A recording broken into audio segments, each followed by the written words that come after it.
आमचे नवनवीन व्हिडिओ पाहण्यासाठी आमच्या ज्ञान मंदिर या चॅनलला सबस्क्राईब करा आणि हो बेल आयकॉन दाबायला विसरू नका. जय शिवराय. गेल्या 36 वर्षांपासून अविरतपणे आपण भगवंताची सेवा करतो आहोत. ही सेवाच वारकऱ्याच्या जीवनामध्ये अतिशय श्रेष्ठ असणारी भूमिका आहे. वारकरी हा सेवाधारीच आहे महाराज. सेवाच त्याने वारकरी करतो. भगवंताची सेवा करायची आहे, कोणत्या माध्यमातून करायची, कशी करायची हे ज्यानं त्यानं ठरवलेलं आहे. जो तो वेगवेगळ्या पद्धतीने भगवंताची सेवा करतो आहे. त्यानं काय ठरवलं आहे? एखाद्यानं काकडा करण्याचं व्रत धारण केलेलं आहे, वारकरी आहे, त्याचा नित्यनेम आहे. तो म्हणतो मी काकडा करणार म्हणजे करणार, काही झालं तरी चालेल. फार मोठा पूर आला आणि तिकडं आणखी काही झालं तरी मला त्याच्याशी काय घेणं देणं, मी काकडा करणार म्हणजे करणार, त्याचा काकडा चुकणारच नाही, त्याची ती सेवाच आहे. कोणी हरिपाठ करण्याचं व्रत एखाद्याचं असतं, तो म्हणतो काय झालं तरी चालेल, माझा हरिपाठ चुकणार नाही. एखाद्याने वारी करण्याचं ठरवलेलं असतं, तो म्हणतो काही झालं तरी चालेल, वारी करणार म्हणजे करणार. आमच्या भाऊंनी भाऊ म्हणजे वैकुंठवासी पंढरीनाथ महाराज देवकर, जे त्यांनी सोनेवाडीकर बाबा, तुम्हाला सर्वांना आता ऐकून ऐकून तुमचा त्यापर्यंतचा परिचय झाला, म्हणून त्या बाबांचं काय वर्णन करून सांगावं. गुरुजींकडे अध्ययनाकरिता जात होते आणि चातुर्मासात जात होते. म्हणजे 1958 पासून तर 1970 पर्यंत गुरुजी 70 मध्ये गेले वैकुंठाला. म्हणजे 58 पासून 70 पर्यंत भाऊ त्यांनी पंढरपूरला पाठाला जातच होते 4 महिने चातुर्मास. म्हणजे त्यांना 5 मुली 2 मुलं, एवढा मोठा परिवार, किती खंड्या दारिद्र्य म्हणतात असं त्यांनी एवढं सगळंचे सगळं वातावरण, घरचं प्रतिकूल असणारं वातावरण, आणि अशा वातावरणामध्ये भाऊनी पंढरपूरला जावं. आणि त्या आता फोन आहे तो, आता तरी निदान काहीतरी साधन करून घरच्या लोकांशी संपर्क करता येतो. त्यावेळी काय फोन होते का, काही संपर्क करायचं साधन होतं. पत्र पाठवलं की कितीतरी दिवसांनी ते पत्र पोहोचायचं. पत्र सुद्धा पाठवायचं नाही 4 महिने, अशी अवस्था. आणि 4 महिने राहायचं म्हणजे राहायचंच. काय सांगतो कशाकरिता, आता ते आलं, आता ते तुमचं कॉपी केलेलं आहे ते, का सांगतो कशाकरिता हे पण कळलं पाहिजे ना, कशाकरिता मी सांगतो. आता ते येतच माझ्या तोंडात, बरोबर. मग त्या निमित्ताने कीर्तनात मला तुमची आठवण तरी होती. का सांगतो कशाकरिता ते ऐका. असं आहे, माणसाने सेवेचं व्रत घेतलं की त्या व्रतातून त्यानं माघार घेता कामा नाही. त्यानं चालायला सुरुवात करायची आणि त्यानं चालतच राहायचं महाराज. जर त्यानं माघार घेतली तर भगवान एक परीक्षा पाहतो. बऱ्याच लोकांना अनुष्ठान करायला लावलं. आता 41 दिवस अनुष्ठान करायचं. त्या अनुष्ठानामध्ये एक जागा ठरवायची, एक आसन ठरवायचं, त्या आसनावर एकाच वेळेला बसायचं. म्हणजे दिवसातून 24 तासातला 1 तास निवडायचं आणि त्या तासात बसायचं. रामकृष्ण हरी मंत्र म्हणायचं. वारकऱ्यांचा महामंत्र आहे रामकृष्ण हरी. रामकृष्ण हरी म्हणायचं, पांडुरंगाचं ध्यान करायचं. ठरलेला त्यांनी नियम आहे, ठरलेल्या वेळेत त्यांनी बसायचंय. लोक त्यांनी बसतात तिथपर्यंत ठीक आहे, पण देव सुद्धा परीक्षा पाहतो की हा खरंच बसतो का पाहावं. असं त्याच्या समोर त्यांनी गुंता आणून टाकतात की त्या गुंत्यातून तो सहज बाजूला निघू शकत नाही. देव त्याने प्रयत्न करतो. देव सुद्धा चाचणी, हो साधं बाजारात आपण गेलो मडकं जर विकत घ्यायचं असलं, माणसं वाजून पाहतात की नाही, हो ते खणखण वाजतंय का बदबद वाजतंय, महत्वाची गोष्ट. बदबद वाजलं तर घेतो का माणूस? खणखण वाजल्याशिवाय मनुष्य ते मडकं घेत नाही. मग साधं मडकं बाजारातून घेताना आपण खणकावून पाहतो. मग देव आपली साधना त्याच्यापर्यंत जाण्याकरिता आपण करतो, ती साधना वाजून पाहणार नाही का किती साधना करतोय, हे महत्वाचं आहे महाराज. प्रतिबंध निर्माण होतात मध्यंतरी साधनेत, मग ती साधना सुटून जाते, ती साधना तुटून जाते. देव परीक्षा पाहत असतो. म्हणून खरं जर आपण देवाच्या दिशेने निघालोय, शुद्ध अंतकरणानं भगवंताच्या दिशेने आपला प्रवास जर सुरू आहे, तर भगवान आपल्याकडे पाहतोय. आणि तो पाहणारा देव त्याने आपली परीक्षा सुद्धा पाहतो की हा खरोखर त्याच्या नियमावर किती पक्का आहे, तो नियम पक्का किती त्याने करतो, जास्त महत्वाचं. म्हणून भाऊंचं उदाहरण का मी तुम्हाला सांगितलं, पक्का नियम आहे. काही झालं तरी चालेल, घरी जाणार नाही 4 महिने. एक उदाहरण सांगतो फक्त त्यांच्या जीवनातलं. घरच्या लोकांनी वैतागून पंढरपूरला जातो, लेकरा बाळांची चिंता नाही, आई वडील फार रागवले आणि यांचे सगळे ग्रंथ त्यांनी घेतले, ते कपड्यात गुंडाळले आणि ते आंब्याच्या झाडाला नेऊन बांधून टाकले. म्हणजे ज्ञानेश्वरी, गाथा आणि भागवत हे 3ही ग्रंथ कपड्यात गुंडाळून आंब्याच्या झाडाला बांधून टाकले. आणि ते त्यांनी चातुर्मासाला गे. आता चातुर्मास पावसाळ्यातच असतो. आता हा पावसाळा आहे की नाही चालू, धो पाऊस पडला. बरं ती फांदी, ज्या फांदीला बांधलं होतं ती नदीला त्यांनी खाली झुकलेली होती. नदीला पूर आला, तो पूर त्या ग्रंथांवरून गेला. हे सगळंच सगळं झालं.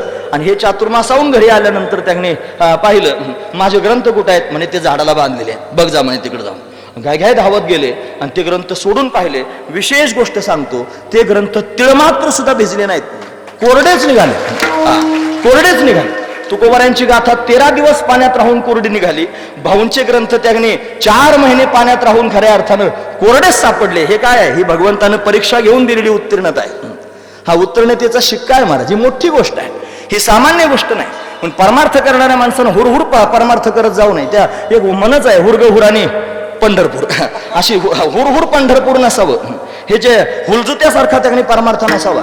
हा परमार्थ लेकराची गोष्ट नाही, परमार्थ नव्हे लेकराच्या गोष्टी. तेथे व्हावा पोटी अनुतापाशिवाय परमार्थ होत नाही, वैराग्य दूढ असल्याशिवाय परमार्थ होत नाही. परमार्थाच्या वाटेवर चालत असताना मनाला पक्क करावं लागेल आणि पक्क करून देवाच्या दिशेनं जावं लागेल आणि प्रत्येक पावलाला म्हणावं लागेल हाच नियम आता न फिरे माघारी, हाच नियम आहे आता मागे फिरणार नाही. अशा धारणेला जो परमार्थात पदार्पण करतो आणि भगवान सुद्धा त्याची वाट पाहतो महाराज. भगवान मग परीक्षेत एकदा उत्तीर्ण झाला की याला देवाजवळ राहावं लागत नाही, मग देव त्याच्याजवळ राहतो. ही महत्वाची गोष्ट आहे. त्याची सेवा तशी असते, ज्याची खरी सेवा त्याच्या भय काय जीवा, त्याला भीती वाटायचं काय कारण नाही, सेवाच तशी असली पाहिजे. म्हणून साधू संतांनी भगवंताची सेवा केली आणि सेवा करून तृप्त झाली नाहीत, तृप्त न होता पुन्हा त्यांनी सेवाच मागितली. हे जास्त महत्वाचं आहे. म्हणून त्यांनी जीवनामध्ये सुख सर्वांना अपेक्षित आहे. सुखाकरिता सगळेच कीर्तनकार सांगतात सुखाचा महिमा, सगळेजण सुखाची अपेक्षा करतात. सुखम सर्वाय रुच्यते, सर्वांना सुख अपेक्षित आहे. कोणाला दुःख त्यांनी व्हावंसं वाटत नाही. मज लागे दुःख व्हावे असे कोणी भावे ना जीवे, दुःख नको आहे, सुख सर्वांना हवंय. पण या सुखाचाच जर विचार करायचा ठरला तर दोन प्रकारचं सुख आहे महाराज. दोन प्रकारचं सुख मला सांगता येईल. एक संसारातलं सुख आहे आणि एक परमार्थातलं सुख आहे. संसारातलं सुख मिळवणं म्हणजे काय, बायका मुलं घरदार त्यांनी वेळ मांडवाला जावा, सगळी संपत्ती नाव लौकिक प्राप्त व्हावं, याला म्हणायचं संसारातलं सुख. पण हे सुख आहे किती दिवस, पहिल्या श्वासापासून शेवटच्या श्वासापर्यंत श्वास सुद्धा ठरलेले आहेत. हा किती दिवस या भूमंडलावर राहणार आहे हे पक्क ठरलेलं आहे. त्याच्यापेक्षा प्रमाण सांगतो मग तुम्हाला कळेल. गोस्वामीजी म्हणतात प्रारब्ध पहिले रचा पीछे रचा शरीर, तुलसी चिंता क्यों करे भजले श्री रघुवीर.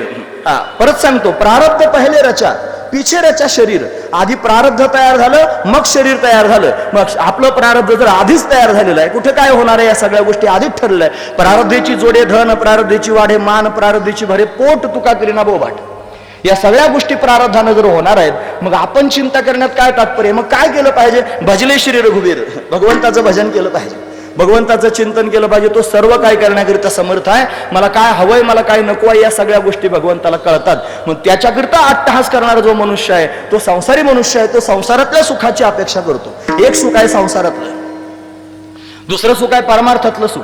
परमार्थिक माणसं याच्या विरुद्ध असतात महाराज.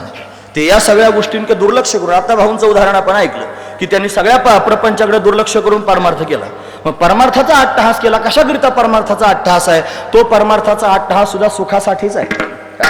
पण तिथं असणारं सुख वेगळं आहे. हे संसारातलं सुख आहे, नश्वर नाशिवंत सुख आहे. पण परमार्थात प्राप्त होणारं जे सुख आहे त्याला मोक्ष सुख म्हणायचं. काय म्हणायचं, मोक्ष सुख म्हणायचं. मोक्ष सुखाकरिता केलेला अट्टहास हा पारमार्थिक अट्टहास आहे. दोन सुख, संसारातल्या सुखाकरिता अट्टहास आणि परमार्थातल्या सुखाकरिता अट्टहास. मग दोनही प्रकारचं सुख होतं. या अभंगात जर बारकाईने पाहिलं तर जगद्गुरु तुकोबारांच्या समोर दोनही सुखांची कल्पना नाही. दोनही सुखांची कल्पना नाही. संसाराच्या सुखाची जर कल्पना असती तर संसाराची दानादिन कशाला केली असती. स्वतःच्या हातानं सगळा संसार बोडून टाकला. स्वतःच्या हातानं संसाराची दानादिन राख रांगोळी करून टाकली महाराज. काही शिल्लक ठेवलं नाही. स्वतःच्या हातानं संसार बुडवला. लोकांना त्यांनी अभंगाच्या वह्या बुडवल्या इथपर्यंत माहित आहे. पण अभंगाच्या वह्या बुडवण्याच्या आधी संसाराच्या वह्या बुडवल्या हेच बऱ्याच लोकांना माहित नाही. ते माहीत असणं गरजेचं आहे. म्हणून त्यांनी 15 दिवस त्यांनी जाऊन बसले की नाही कपाटात, म्हणजे घोराड भामचंद्र डोंगरावरती, आणि तिथं जाऊन बसल्यानंतर त्यांनी महाराज एक मुलगा त्यांच्या डोळ्यासमोर मरण पावला. फार वाईट वाटलं. मी या संसाराला धरण्याचा प्रयत्न करतो, मी या संसाराला सावरण्याचा प्रयत्न करतो, मी या संसाराला सारखं करण्याचा प्रयत्न करतो, पण जेवढं सारखं करतो तेवढं विपरीत होतं. बायकोला वाचवण्याचा प्रयत्न केला पण पत्नी एक अन्नकरिता मेली. जेवायला अन्नच भेटलं नाही, बायको मरून गेली. एक मुलगा त्यांनी मरून गेला, पाणी पाणी म्हणून त्यानं प्राण सोडून दिले. सगळ्या लोकांची दुर्दशा झाली, दिवाळं निघालं. या सगळ्या गोष्टी सावरण्याचा प्रयत्न केला नाही असं नाही, प्रयत्न केला, आतोनात प्रयत्न केला. पण आतोनात प्रयत्न करून सुद्धा संसार सावरता आला नाही. मग एक गोष्ट कळाली, मी कितीही संसार सावरण्याचा प्रयत्न केला तरी माझ्या देवालाच वाटतं माझा संसार सावरला जाऊ नये. मी कितीही प्रयत्न केला संसार सारखा करण्याचा तरी माझ्या देवालाच वाटतं संसार त्याने सारखा होऊ नये. मग काय केलं पाहिजे, मी देवाला मदत केली पाहिजे. कशाकरिता, संसार बुडवण्याकरिता. तोच बुडवण्याकरिता निघाला. देवाची ते खून आला ज्याचे घरा आणि त्याच्या परे चिरा संसाराची. संसारावर चिरा घालतो हा भगवंताचा स्वभाव आहे. मग त्यालाच जर वाटत असेल माझ्या संसाराची दानादिन व्हावी, तर मी तरी का शांत राहू? मी त्याच्या इच्छेत इच्छा घालून त्यांनी जीवन जगावं. एक साधू त्यांनी प्रवास करत होता, मोठा महापूर आला होता. लोक त्यांनी पाण्यात नावेत बसून चालले होते आणि पूर आला. पुराचं पाणी त्यांनी त्या नावेत जाऊ लागलं. सगळे लोक घाबरले. लोकांनी काहीतरी साधनं घेऊन नावेत आलेलं पाणी बाहेर टाकायला सुरुवात केली आणि साधूच्या हातात कमंडूल होता. साधू बाहेरचं पाणी घेत होता, नावेत टाकत होता.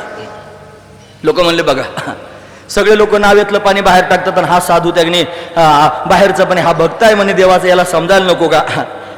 बावळट आहे का? त्याला लोकांना काय माहिती बावळट झाल्याशिवाय भक्तच होता येत नाही म्हणून. महत्वाचा विचार आहे. त्याच्याकरिता बावळट व्हावं लागतंय. असं माणूस भक्त होऊ शकत नाही. अंग राखून तर सगळेच जण आहेत. मोठी टापटीप आहे. आपलं सगळं टेचित आहे महाराज. आपली पंढरीची वारी सुद्धा टेचित आहे. आता फार टेचित आहे. आपल्याला सगळ्या सुविधा आहेत वारीच्या रस्त्यानं. अशा काही विषय आहेत महाराज जबरदस्त, की तुम्हाला काय नाही, तुमच्या राहुटीमध्ये तुम्हाला झोपण्याकरिता गादी आहे, तुम्हाला जागेवर जेवण आहे, तुम्हाला फिरतं टॉयलेट आहे, तुम्हाला सगळ्या गोष्टी जागची जागेवर आहेत आणि आपण वारकरी आहोत. अशा पद्धतीनं असं आपलं जीवन आहे महाराज. साधू संतांचं जीवन असं नाही, ते त्याच्या विरुद्ध असणारं जीवन आहे. म्हणून त्यांनी बिघडल्याशिवाय ते होत नाही. आपण बिघडलो नाहीत म्हणून एवढा टापटपीत आहोत. महत्वाचा विचार. साधू त्यांनी बाहेरचं पाणी आत टाकतो म्हणे, वेडा आहेस का? ते काही ऐकलं नाही कोणाचं, टाकीतच होते. थोड्या वेळाने ते वादळ शांत झालं. मग लोक पण शांत झाले. मग साधू नावेतलं पाणी कमंडल भरून बाहेर टाकायला लागले. आधी बाहेरचा हात टाकत होते ना, आता बाहेर टाकायला लागले. म्हणजे काय झालं? का बरं असं करतात? मग ते म्हणले, मग जास्त वादळ आलं होतं त्यावेळेला मला असं वाटलं की देवाला असं वाटतं हे नाव बुडावेन, आपण सगळ्यांनी मारावं. म्हणून देवाच्या इच्छेत इच्छा मिळून त्याच्यात पाणी टाकीत होतो म्हणले वरतून. आता मला असं वाटतं वादळ ज्या अर्थी शांत झालं त्या अर्थी देवाला वाटतं आपण सुरक्षित पलीकडच्या काठाला जावं, म्हणून देवाला मदत करतोय नाव मोकळी करायला. तसं तुकोबाराय देवाला मदत करतायत. काय मदत केली? कान्होबाराय त्यांनी गेले त्या वह्या त्यांनी होत्या की नाही, घरी येणार नाही म्हणले, त्या वह्या घेऊन खतावण्या लोकांना कर्ज दिल्याच्या त्या सगळ्या घेऊन ये माझ्या समोर. तुकोबाराय म्हटले, ते आणल्या वह्या. त्याच्यानंतर त्यांनी म्हणले घेतलं की लगेच आता इंद्राने टाकून देतो. म्हणले कशा काय टाकायच्या? ह्या वह्या टाकल्या मग खायचं काय पुढे आपण? ते म्हणले बाकीचं काय भगवान सगळं काय करून घेईन. म्हणे दादा जमणार नाही, ते सख्खा भाऊ आहे.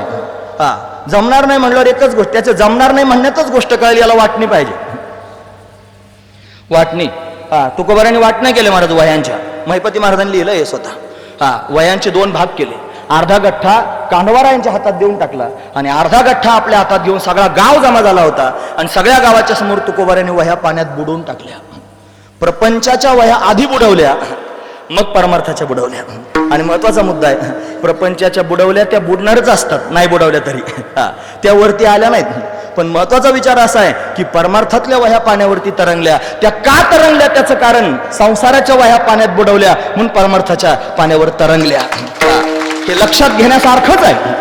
म्हणून ज्याला संसाराच्या वह्या बुडवता आल्या, परत म्हणू, ज्याला संसाराच्या वह्या देवाकरिता बुडवता आल्या पाण्यामध्ये, त्याचाच परमार्थ त्यांनी तरंगेल आणि तोच भवनदीतून तरुण जाईल, दुसरा तरुण जाणार नाही महाराज. हे लक्षात घेण्यासारखं आहे सगळ्यांनी.